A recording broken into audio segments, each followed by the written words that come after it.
हो गया। जोहार दोस्तों, मैं स्मृति ऐश्वर्य आप सभी का स्वागत करती हूँ। आज की क्लास में हम लोग करंट अफेयर्स के कुछ क्वेश्चन आंसर करेंगे। और ये करंट अफेयर्स किस एग्जाम के लिए है? तो झारखंड में जितनी भी प्रतियोगिता परीक्षाएं आयोजित की जाती हैं, चाहे वो जेएसएससी के थ्रू हो या जेपीएससी के थ्रू हो या जेएसएससी सीजीएल एक्साइज कांस्टेबल या फिर अभी महिला पर्यवेक्षक की जो प्रतियोगिता परीक्षा होने वाली है वो, या फिर जेटेट का आप एग्जाम दे ले, या फिर वैसे प्रतियोगिता परीक्षा जो भी झारखंड में आयोजित होंगी, उन सब में ये काम आने वाला है। 2023 का ये करंट अफेयर्स हैं। और इससे मैं, क्योंकि बहुत बड़ा सेक्शन नहीं है, आप अगर चाहोगे कि एक दिन में ये सारा क्लास लेकर के खत्म कर दो तो ये समय नहीं, मतलब संभव नहीं है। लेकिन मैंने एक सीरीज शुरू किया जिसमें मैंने आपको जिला भी पढ़ा रही हूँ, मैं आपको करंट अफेयर्स भी पढ़ा रही हूँ। उसी क्रम में आज की क्लास में जो सबसे ज्यादा प्रश्नों का वेटेज होगा ये होगा करंट अफेयर्स। और जिला हम लोग पढ़ेंगे कौन सा? तो ये है लोहरदगा जिला। ऐसा नहीं कि जिला छूटना चाहिए, 24 जिले हैं और जनजातियों को भी नहीं छोड़ने वाली हूँ। अगले क्लास में मैंने 3 जनजातियों को शामिल किया है। लेकिन चलिए हम लोग क्लास को शुरू करते हैं। लेकिन आज का पहला प्रश्न लेते हैं। आज का जो पहला प्रश्न है, केंद्र सरकार के द्वारा झारखंड में सूखा राहत के लिए कितनी राशि दी जाएगी? ये दी जाने वाली राशि है। अगर हम लोग वर्ष करें 2022 का, याद करें वो समय, तो वो उस समय में 2022 में अगर अगस्त माह तक भी देखा जाए तो धान की बुआई नहीं हो पाई थी। 22 जिले ऐसे थे जिसको सूखा घोषित कर दिया गया था। और खास करके जो मुख्य रूप से जो सूखा प्रभावित झारखंड के जिले थे, जहां पर बहुत स्थिति बहुत दयनीय थी, वो था धनबाद का जगह, ये गुमला का जगह, ये रामगढ़ में आपका हो गया, फिर ये पलामू, तो ये झारखंड का सबसे सूखा क्षेत्र ये है। फिर यहाँ गढ़वा भी हो गया, लातेहार में, ये झारखंड का भी ये सूखा जगह है। दुमका जो है ये यहाँ पर, बोकारो में, ये सभी जगहों पर जो है सूखा प्रभावित क्षेत्र था। और पश्चिमी सिंहभूम भी। अब ऐसी जगहों पर क्या था कि वर्षा बहुत कम हुई, लेकिन ऐसे जिलों में 22 ऐसे जिले आ रहे थे शामिल, जहां पर सभी जिलों को हम लोग 22 जिलों, 24 में से 22 जिलों को सूखा प्रभावित क्षेत्र। और इनमें प्रखंड कितने प्रभावित हुए थे? तो इसमें 226 प्रखंड जो है ये प्रभाव में आए थे। इन सभी प्रखंडों में राहत योजना जो है सरकार को पहुंचानी थी। क्यों? क्योंकि झारखंड जो है, झारखंड धान का उत्पादक है। यहाँ पर धान सबसे ज्यादा उपजाया जाता है दोस्तों। और हम लोगों के जो किसान हैं वो इसी धान की खेती पर ही डिपेंड है। अब खेतों में धान ही नहीं लगेगा तो फिर वो पूरे वर्ष अनाज कौन सा खाएंगे? तो ऐसे में राहत तुरंत देना था सरकार को। तो सरकार ने राहत, सुखाड़ राहत योजना लेकर के आए। और इसके तहत जो पहली खेप में किसानों के खाते में जो पैसे गए वो 3500 रुपए जो है ये गए पहली खेप में। और केंद्र सरकार ने ये वादा किया है कि आपको 9600 करोड़ रुपए जो हैं ये राज्य को दिए जाएंगे, जिससे कि वो इस जो भी क्षति हुई है झारखंड को इस सूखे से, इससे वो राहत उनको मिल सके, झारखंड सरकार जो है अपने किसानों को लाभ दे सके। और इस कारण से 9600 करोड़ देने का वादा किया है केंद्र सरकार ने।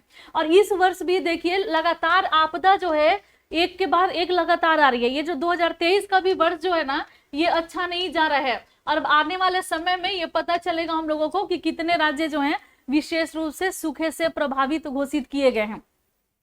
झारखंड में जो योजना आई है, जो सुखाड़ राहत योजना केंद्र सरकार, ये राज्य सरकार की है, झारखंड सरकार की है, इससे लाभान्वित होंगे कितने?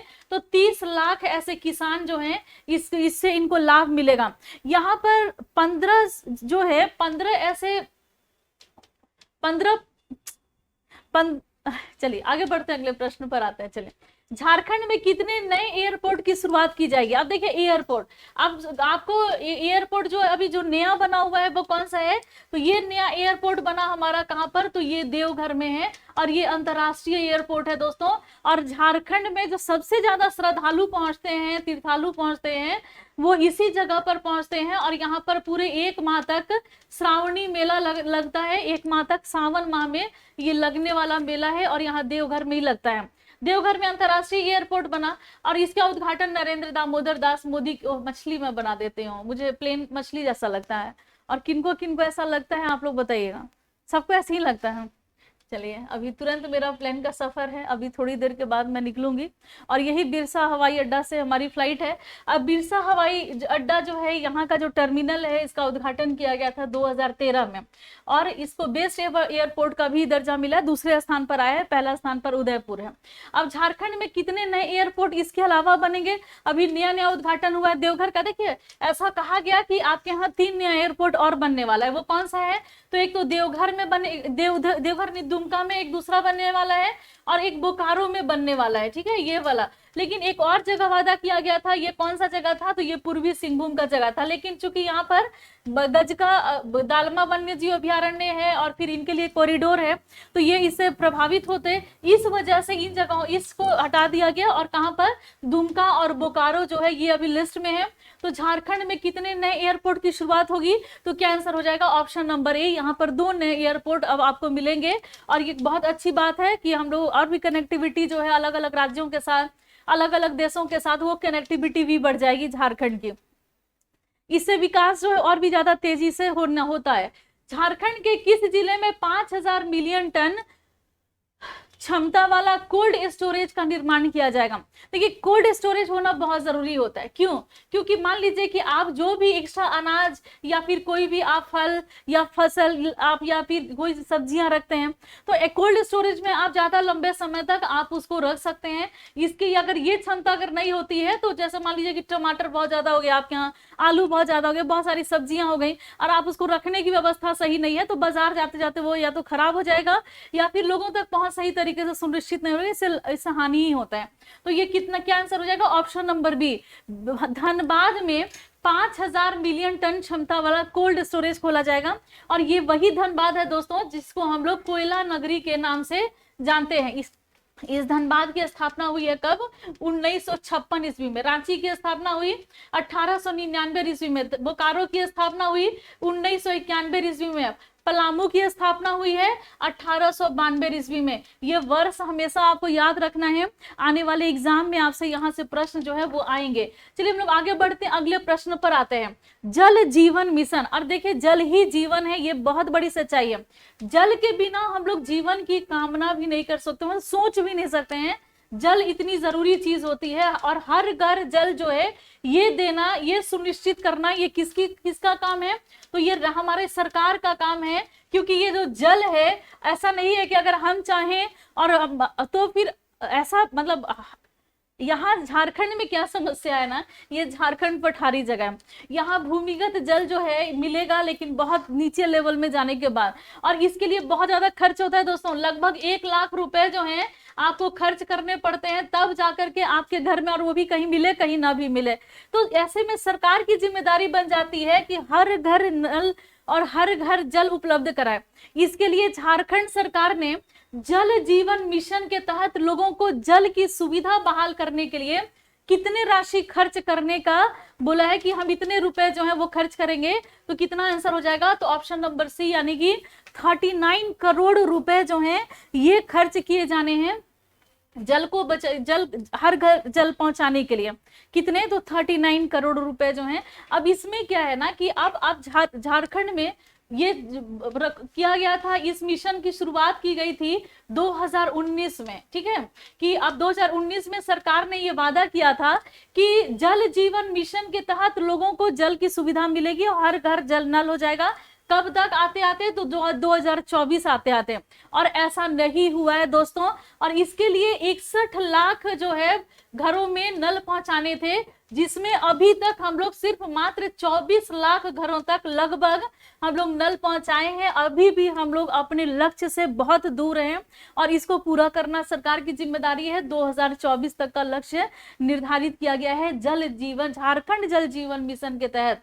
और इसमें कितने रुपए खर्च किए जाएंगे, तो 39 करोड़ रुपए जो है ये खर्च किया जाएगा। चलिए हम लोग आगे बढ़ते हैं, अगले प्रश्न पर आते। अगला जो प्रश्न है, झारखंड के किस जिले का लेखक मान सिंह मांझी को बाल साहित्य पुरस्कार दिया गया।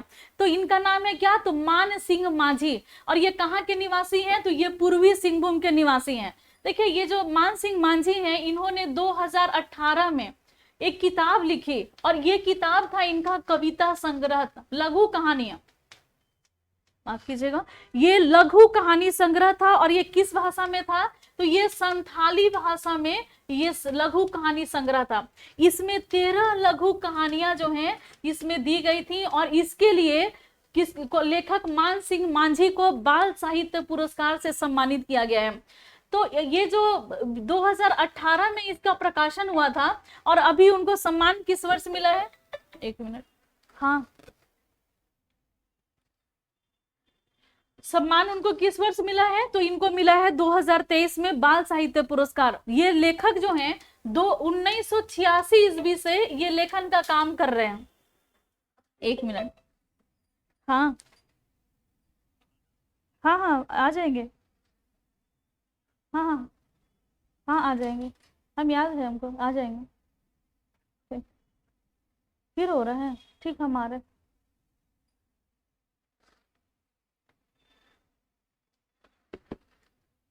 चलिए, तो ये हो गया, क्या नाम है इनका, मान सिंह मांझी। कहाँ से संबंधित हैं? तो ये पूर्वी सिंहभूम से इनका संबंध है। चलिए हम लोग आगे बढ़ते हैं, अगले प्रश्न पर आते हैं। अगला प्रश्न है, रांची से पटना वंदे भारत का उद्घाटन किया गया। अब ये इसका उद्घाटन जो है ये किसने किया है? और वंदे भारत ट्रेन जो है बहुत ही जल्द रांची से हावड़ा के लिए भी चलने वाली है। ये भी अभी ये इसका भी प्लान है कि हावड़ा तक ये वंदे भारत ट्रेन जाएगी। लेकिन अभी वर्तमान में जो अभी कार्य में आ गई है, ये चल रही है, रांची पटना वंदे भारत का उद्घाटन किसके द्वारा किया गया? तो option number A, Narendra Damodar Das Modi, हमारे भारत के प्रधानमंत्री, इनके द्वारा इसका उद्घाटन किया गया है, वंदे भारत एक्सप्रेस। और अब बहुत ही जल्द रांची से हावड़ा के लिए, और अभी वर्तमान में पटना से भागलपुर तक का भी सफर के लिए 2 दिन पहले वंदे भारत एक्सप्रेस जो है इसकी शुरुआत की गई है। तो अब जो है देवघर दुमका आना बिहार के लोगों के लिए भी उस वंदे भारत जो वंदे भारत भागलपुर तक पहुंचा रही है, तो आप झारखंड के उत्तर पूर्वी क्षेत्र में आसानी से आप पहुंच सकते हैं। चलिए अगला प्रश्न है कि मुख्यमंत्री हेमंत सोरेन के द्वारा कौन सा ऐसा जिला है जहां पर सिकटिया मेगा लिफ्ट सिंचाई योजना का उद्घाटन किया गया है? अब झारखंड के उस जिला का नाम आपको बताना है। तो ये कौन सा जिला है दोस्तों? तो यहाँ पर है, जगह का नाम है देवघर। और किसने उद्घाटन किया? तो मुख्यमंत्री हेमंत सोरेन ने। ये वर्ष 2023 का था दोस्तों। और इससे लाभ किसको किसको मिलेगा, किन किन जिलों को इससे लाभ मिलेगा? तो एक तो देवघर है और दूसरा है जामताड़ा। और यहाँ के दोनों के 4 ऐसे प्रखंड हैं जिसको इससे लाभ मिलने वाला है। देखिए सिंचाई के लिए हम लोग काफी कुछ इन सभी से पे डिपेंड करते हैं। और आपको पता है कि तालाबों से सबसे ज्यादा सिंचाई में देवघर का स्थान आता है नंबर 1। नहरों से सबसे अधिक सिंचाई में पश्चिमी सिंहभूम, नलकूप से सबसे अधिक सिंचाई में लोहरदगा, और फिर कुआं से सबसे ज्यादा सिंचाई में गुमला का स्थान जो है ये पहला स्थान आता है। लेकिन ये जो देवघर और जामताड़ा में ये जो सिंचाई परियोजना चलाई जा रही है, सिकटिया मेगा लिफ्ट सिंचाई परियोजना, इसके तहत आप सभी को पता है कि झारखंड में एक नदी प्रवाहित होती है, इसको कहते हैं अजय नदी। ये बिहार के जमुई से निकलती है और देवघर होते हुए भी ये प्रवाहित होती है। इस पे अजय बराज परियोजना जो है ये चलाया जा रहा है। इसी अजय बराज परियोजना पे के पंप के माध्यम से इस मेगा लिफ्ट सिंचाई परियोजना को जल जो है पंप करके इससे जल आएगा और इससे अलग अलग जगह पर खेतों में इस सिकटिया मेगा लिफ्ट सिंचाई परियोजना जो है इसके तहत जो है सिंचाई की जाएगी। तो इसकी शुरुआत की गई है कहां पर? तो झारखंड में। और ये भी कहां पर? तो ये है देवघर में। Switch off. चलिए तो आगे बढ़ते हैं। और देवघर में शुरू किया गया, लेकिन उद्घाटन वहां जामताड़ा भी इससे लाभान्वित होगा।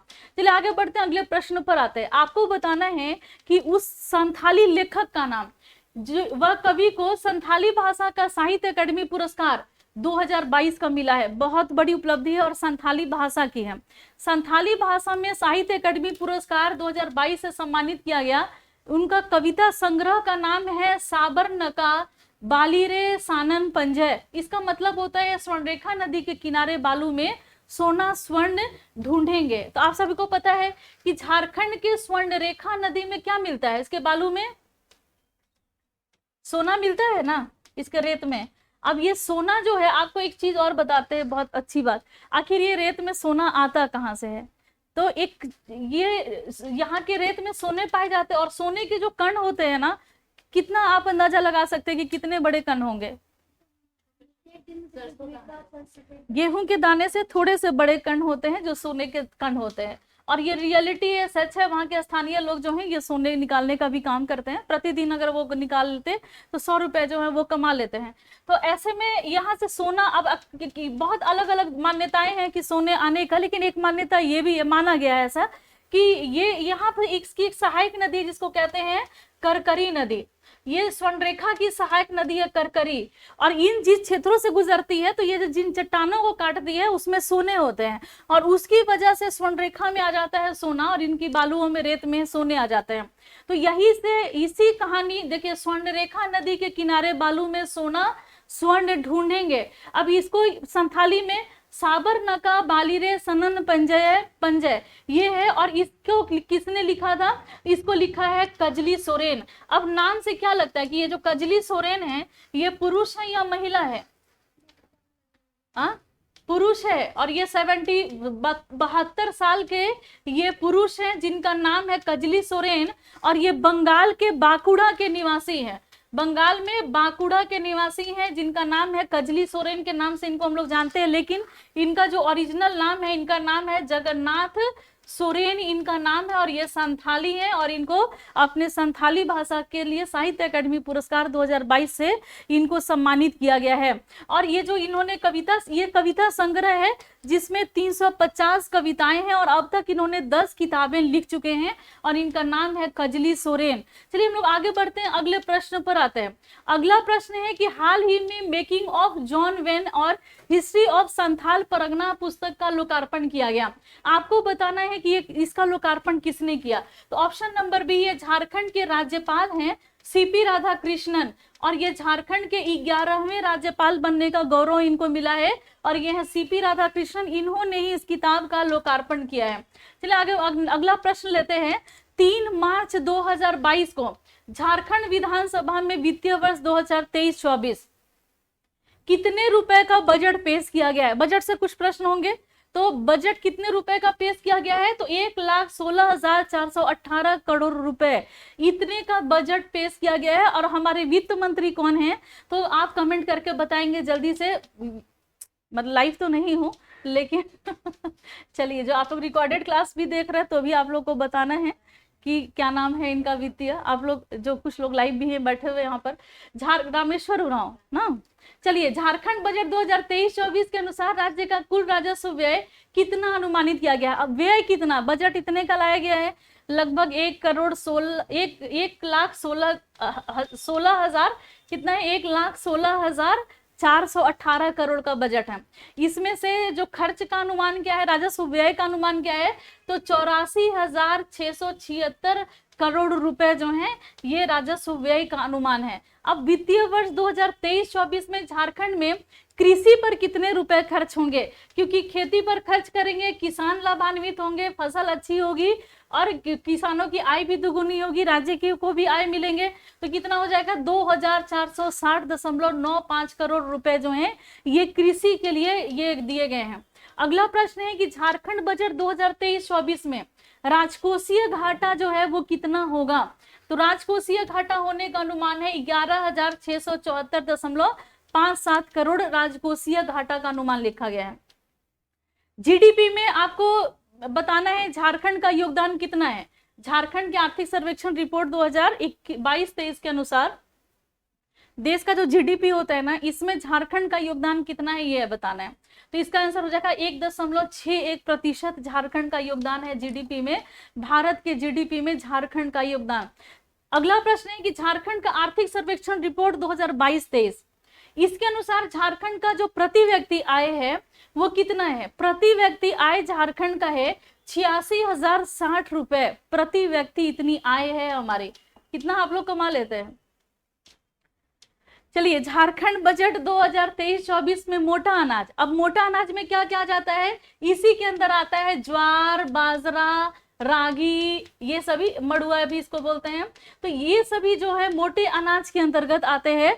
अब ये इसके लिए देखिए, हमारा केवल झारखंड ही नहीं, पूरा हमारा जो विश्व है, इसीलिए हम लोग अंतर्राष्ट्रीय पोषक अनाज वर्ष 2023 को हम लोग घोषित किए हैं, अंतर्राष्ट्रीय पोषक अनाज वर्ष। और झारखंड में इसके लिए जो योजना संचालित है, झारखंड राज्य मिलेट मिशन। अब ये बहुत ही इंपॉर्टेंट है, इतना इंपॉर्टेंट है इसका कि 2023 में अब पूरा विश्व इस बात को मान लिया है कि हम लोगों को अब फोकस करना है इन्हीं मोटे अनाजों पर, क्योंकि ये जो जलवायु परिवर्तन हो रहा है, इस परिवर्तन के अनुसार देखिए कि मानसून जो है वो किस तरीके से, आप झारखंड में देख रहे हैं कितना सूखा प्रभावित क्षेत्र है।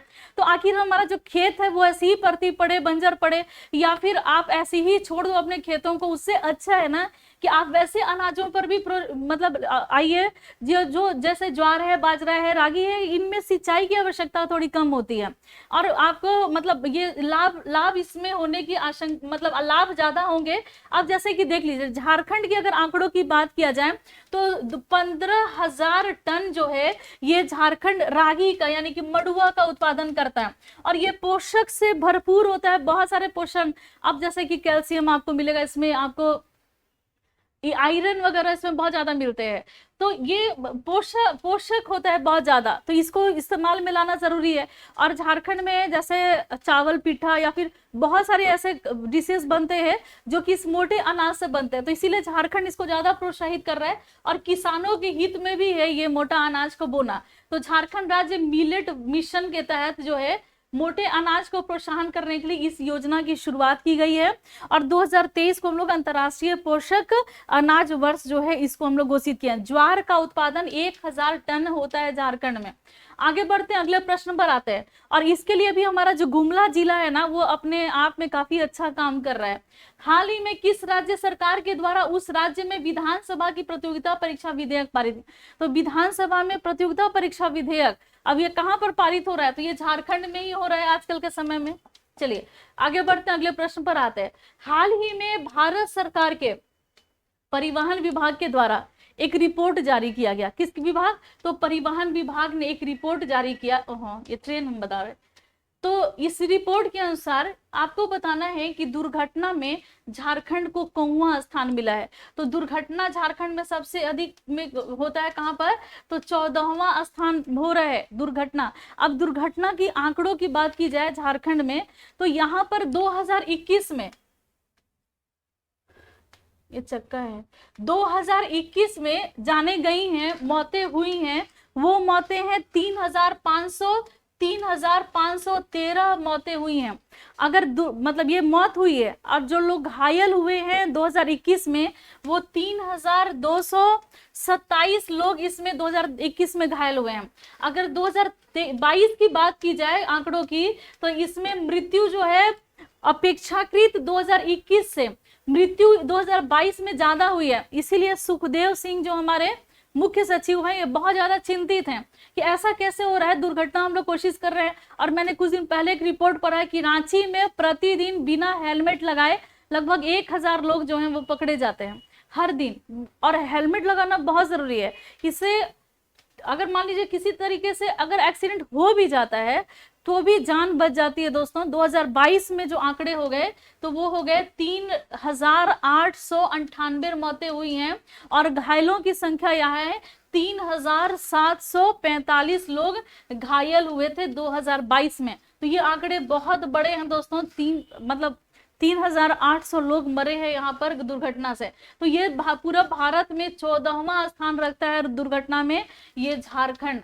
आगे बढ़ते हैं, अगले प्रश्न पर आते हैं। हाल ही में झारखंड के किस शहर के निवासी समीर पांडे ऑस्ट्रेलिया में लॉर्ड मेयर बन गए? तो पूर्वी सिंह के मान सिंह के बारे में भी आपने जाना है कि वो किस तरीके से उनको बाल साहित्य अवार्ड मिला है। उनका जो लेखन उनका उन्होंने जो किताब लिखा था उनका नाम है नेने पेटे। उनकी किताब जो जिसको बाल साहित्य सम्मान मिला उसका नाम है नेने पेटे, और जो कि 2018 में इन्होंने इस किताब को लिखा है। और ये मानसिंह है और ये कहां से संबंधित है? पूर्वी सिंहभूम से। उसी तरीके से ये जो व्यक्ति हैं जिनका नाम है समीर पांडे, जिनको ऑस्ट्रेलिया का लॉर्ड मेयर बनने का गौरव प्राप्त हुआ, ये कहां से संबंधित है? तो इनका भी संबंध जमशेदपुर से है। एक पर्वतारोही है जिनको 2023 में पद्मश्री सम्मान से सम्मानित किया गया, उनका भी संबंध जमशेदपुर से है। आपको कमेंट करके उसका नाम बताना कि वो कौन है। हाल ही में राज्य के किस जिले में मुख्यमंत्री ग्राम गाड़ी योजना की शुरुआत की गई?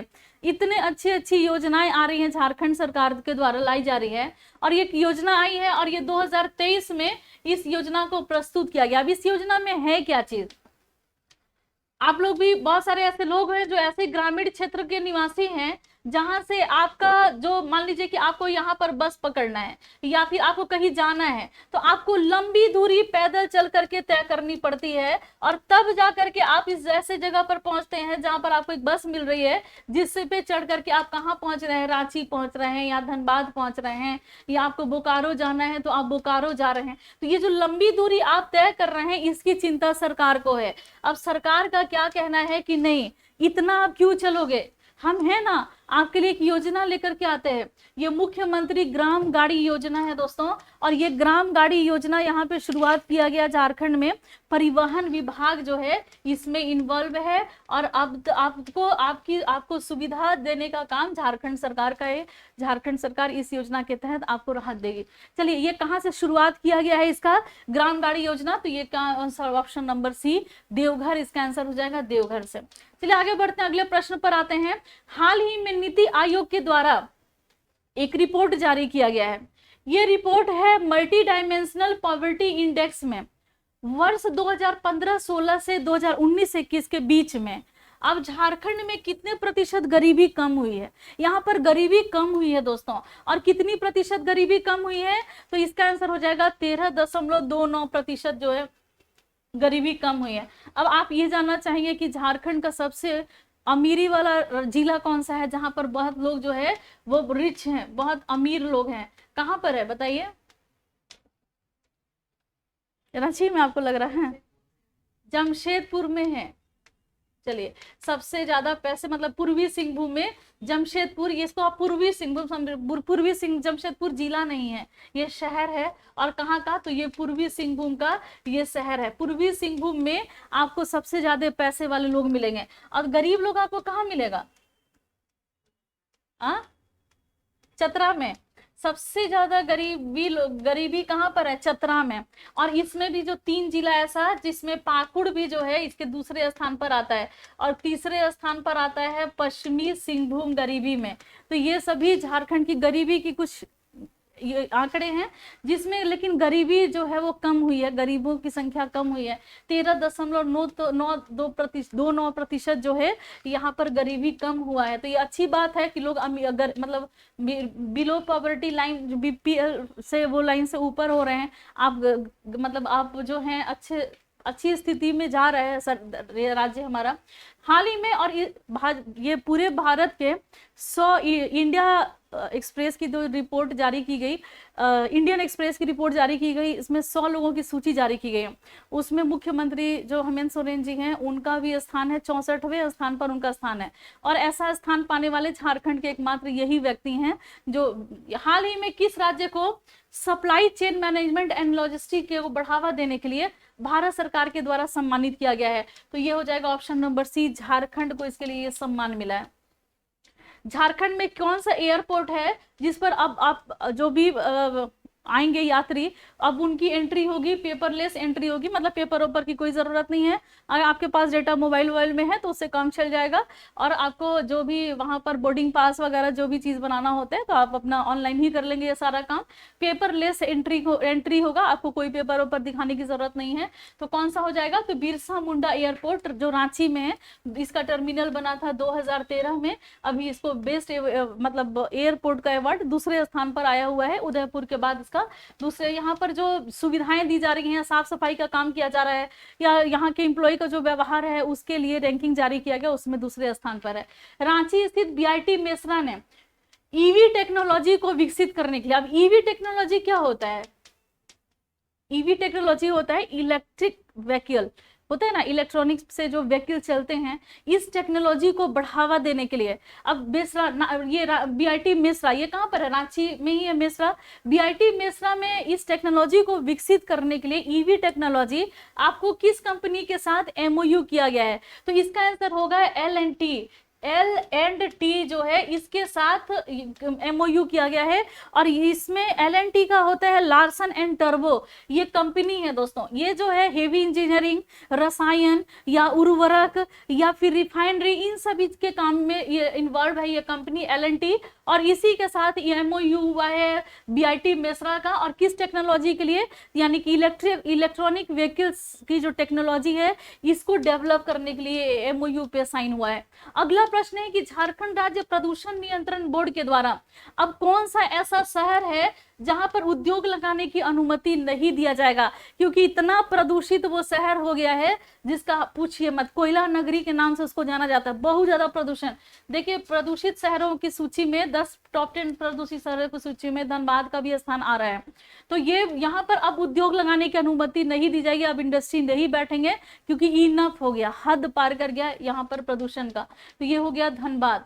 हाल ही में राज्य में जल संरक्षण के लिए कितने रुपए की योजनाएं जो है ये सुनिश्चित की गई, शुरू की गई। जल को संरक्षित रखना है दोस्तों, क्योंकि हमारा भूमिगत जल है नहीं, बरसात का भी पानी है तो पठारी जगह है, तो ये क्या हो रहा है कि इधर उधर लुढ़क करके चला जा रहा है। हम लोगों को इस जल को बचा के रखना है ताकि बाकी आने वाले समय में अगर मान लीजिए परिस्थितियां अगर सही नहीं, सभी सूखा पड़ रहा है, तो उसी जल से हम लोग सिंचाई कर सकते हैं। तो हाल ही में राज्य में जल संरक्षण के लिए कितने रुपए की योजनाएं शुरू की गई हैं, तो यहाँ पर जो शुरू किया गया है इसका आंसर हो जाएगा 467 करोड़। ऑप्शन नंबर ए जो है ये सही है। नेक्स्ट प्रश्न है कि लोहरदगा जिला। अब चलिए हम लोग जिला के बारे में पढ़ते हैं। जैसे कि आज पहली बात हुआ है कि आज हम लोग इसके साथ साथ मतलब करंट अफेयर्स के साथ साथ हम लोग जिला के बारे में भी जानेंगे। और जिला आप कौन सा पढ़ रहे हैं, झारखंड का एक ऐसा जिला जो किसी भी राज्य के साथ सीमा नहीं लगाता है। झारखंड का एक ऐसा जिला जो जनसंख्या के आधार पर झारखंड का सबसे छोटा जिला है। एक ऐसा जिला झारखंड का जहां पर खनिज के रूप में यहाँ पर बॉक्साइट जो है ये आपको बहुत ज्यादा मिलता है, जहां पर बगड़ू की पहाड़ जो है ये काफी फेमस है। झारखंड का एक ऐसा जिला जहां से औरंगा नदी जो है ये यहाँ से निकलती है। तो ये कौन सा जगह है, तो ये है लोहरदगा के बारे में आप पढ़ने वाले हैं। लोहरदगा जिला आपको बताना है किस प्रमंडल के अंतर्गत आता है, तो ये किस प्रमंडल हो जाएगा, ऑप्शन नंबर सी यानी कि दक्षिणी छोटानागपुर प्रमंडल। इस प्रमंडल में 5 जिले आते हैं। रांची मैंने पढ़ा दिया है, सिमडेगा मैंने पढ़ा दिया है, खूंटी मैंने पढ़ा दिया है, गुमला मैंने पढ़ा दिया है। अब लोहरदगा आप पढ़ रहे हैं, इससे दक्षिणी छोटानागपुर के सभी जिले हो जाएंगे समाप्त।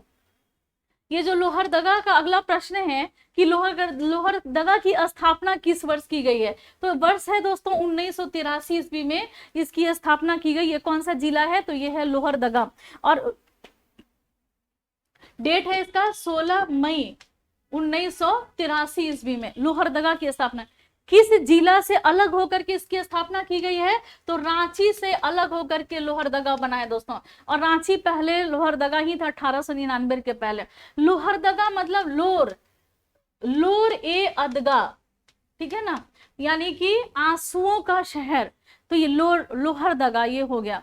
चलिए आगे बढ़ते हैं, अगले प्रश्न पर आते हैं। अगला प्रश्न है कि लोहरदगा जिला के अंतर्गत कुल कितने प्रखंड आपको मिलेंगे, तो यहाँ प्रखंडों की संख्या हो जाती है दोस्तों 7। कितने प्रखंड हैं, तो ऑप्शन नंबर ए जो है इसका सही आंसर है 7 प्रखंड है।